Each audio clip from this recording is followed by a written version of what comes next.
Dalawang beses umakyat sa entablado si Vice Ganda sa ginanap na First Famous Broadcast Arts Award noong July 20, 2026 sa Manila Hotel. Una niyang tinanggap ang parangal para sa It's Showtime bilang Best Variety Show na patunay na patuloy na tagumpay at suporta ng mga manonood sa noontime program.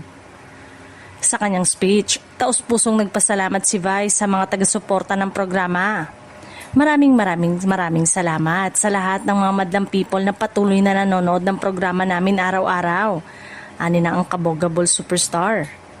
Pinasalamatan din niya ang buong It's Showtime family, ang pamunuan ng ABS-CBN at maging ang GMA Network sa patuloy na pagbibigay ng pagkakataon upang maipalabas ang programa sa GMA 7. Maraming salamat po sa pagpapatuloy sa amin sa inyong bahay para magkaroon kami ng tahanan sa Adnya. Ayon pa kay Vice, hindi madaling magpatuloy sa isang programa sa kasalukuyang panahon dahil sa dami ng mapagpipiliang panoorin sa iba't ibang platform. Gayunpaman, nananatiling isa ang It's Showtime sa mga paboritong panoorin ng madlang people.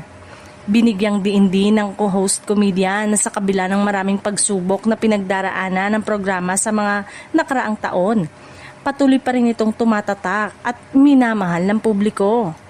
Aniya, ang suporta ng mga manonood ang dahilan kung bakit nananatiling matatag ang It's Showtime.